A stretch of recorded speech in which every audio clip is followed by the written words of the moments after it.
The microphone was still warm from the sound check. Maya Collins stood at the edge of the Troubadour's small stage and looked out at 80 people who had come to see her perform. She had no idea how to begin what she was about to say. Not the set. The other thing. Deshaun Williams was in the bathroom backstage, unable to stand. He'd been that way for 20 minutes. His face was gray, and he'd told Maya 3 times that he was fine, which meant he was not fine. He'd been her backing vocalist since they were teenagers in the same church choir in Atlanta. She didn't have a backup plan for him. The idea had never occurred to her.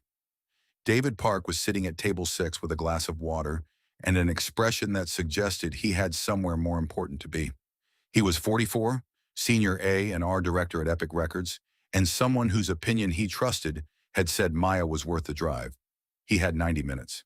He checked his watch once, then put it face down on the table. Maya had been trying to get into the same room as David Park for 8 months. She looked at her guitarist, James. He raised his eyebrows. She looked at the stage manager, who gave her a small head shake. She looked at the empty microphone stand to her right, the one that was supposed to be Deshaun's, and something settled in her chest. Not calm. The thing that comes after panic when panic has run out of options. She walked to the front of the stage. "I need to be honest with you." Her voice carried without effort. "My vocalist is sick. He can't go on tonight."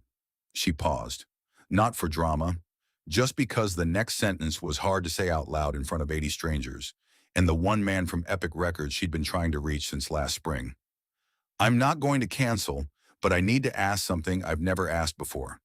She looked out at the room. "Is there anyone here tonight who can sing harmony? Because I'm not ready to let this show die." The silence that followed was real silence. Not the polite, waiting kind. The kind where people look at the floor because they don't know where else to look. David Park picked up his glass and set it back down without drinking from it. Then from the far side of the room, in the corner booth where the light didn't reach properly, something shifted. A man stood up. He was wearing a plain black jacket, a gray baseball cap pulled low, and a medical mask that covered most of his face. Nobody had paid him particular attention when he came in. He'd ordered water. He'd sat alone. He looked like someone who had come to disappear into the dark for a couple of hours, which was exactly what he had come to do. He raised one hand, not high, just enough. "I can try," he said. His voice was quiet and slightly muffled by the mask, but it landed clearly in the silent room. Maya looked at him for a moment. She didn't know his name. She didn't ask. She nodded and said, "Come up." Nobody in that room was ready for what happened next. March 1994 was not a good time to be Michael Jackson, if you were measuring good by any external standard. The previous year had taken things from him that no amount of records or sold-out stadium nights could put back. The settlement, the canceled tour, the photographs where he had stopped looking like himself. He had spent months in a silence that had nothing to do with peace and everything to do with exhaustion. He came to the Troubadour on a Tuesday night in March because he couldn't sleep and his house felt very large. Someone on his team had mentioned a young singer from Atlanta was doing a showcase. He had no reason to be there. He just wanted to sit in a room where music was the only thing happening. He had worn the mask and the cap and the jacket and slipped in through the side entrance and taken the corner booth and ordered water and sat there in the dark and listened to the sound check and felt for the first time in a long time like he could breathe. Then Deshaun Williams got sick, and Maya Collins walked to a microphone and asked 80 strangers for help with a directness that had no performance in it, no calculation. Just the raw fact of a situation she hadn't chosen and was refusing to surrender to. Michael sat in his corner booth and listened to her ask. Something in him that had been very still for a very long time moved. He stepped up onto the stage and Maya handed him the set list. He read it once quickly and nodded. James, the guitarist, watched him from across the stage with an expression that was trying to stay neutral and not quite managing it. Maya gave him the key. She told him the first song. He nodded again, the same way once, like a person confirming something they already knew. James counted them in. The first note Michael sang was quiet, deliberately quiet. He wasn't announcing himself. He was finding the shape of Maya's voice, where it wanted to go, what it needed underneath it, and he fit himself into that space with a precision that had nothing showy about it. If you weren't listening carefully, You might have thought he was simply competent. But James was listening carefully. He'd been playing guitar for 22 years and knew the difference between someone who could hold a note and someone who understood what a note was for. By the second verse, his strumming had changed without him deciding to change it. He was responding to something he didn't yet understand. Maya felt it from the first chorus.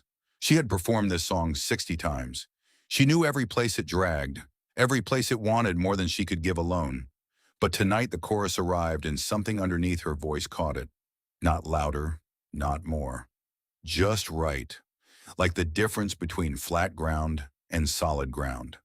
She sang better than she had all year. She knew it and didn't try to explain it. The second song had a long middle section where the harmony had to hold a sustained note for almost 4 bars, while Maya moved through a run above it. Deshaun had a good voice, but sustain wasn't his strength. The stranger held the note. He held it without tension, without the slight tightening you can always hear in a voice working at its limit. He held it the way you hold a breath when you're not thinking about breathing. And while he held it, something happened in the room that hadn't happened yet. People stopped talking. Not all at once. Table by table, conversation by conversation, the noise level in the Troubadour dropped until the only sound was Maya's voice and the voice beneath it and James's guitar, finding the space between them. David Park had been writing something in a small notepad. He stopped. He put the pen down and looked at the stage. The third song was the one Maya had written in her car outside a gas station in Bakersfield 3 months earlier. The best thing she'd ever written, and she was still a little afraid of it. The bridge required harmony to move against the melody, not with it. 2 voices pulling slightly apart and then resolving at the same moment. She'd never performed it with anyone who could navigate that section on the first try. Deshaun had needed 4 rehearsals. The man beside her navigated on the first try. He navigated it, and then, inside the final phrase of the bridge, he did something she hadn't asked for and hadn't expected. He added a single note above the written harmony. 1 note, a small, precise choice that reframed the entire resolution, made it feel less like an ending and more like something opening. Maya heard it and kept singing because if she stopped, she would cry, and she was not going to cry on stage at the Troubadour with David Park at table 6. James heard it, and his left hand moved to a chord he hadn't planned to play. It was the right chord. A woman at the table near the front had her hand pressed over her mouth. Then a man somewhere near the bar, not whispering, just talking, said it plainly to the person next to him. "That's Michael Jackson." He didn't stop singing when the name moved through the room. He didn't look up. He kept his eyes on the middle distance and finished the phrase exactly the way he had started it. The song ended. Michael stepped back from the microphone. He didn't raise his hands. He didn't turn to face the audience. He turned slightly toward Maya Collins, gave her a single nod, and waited.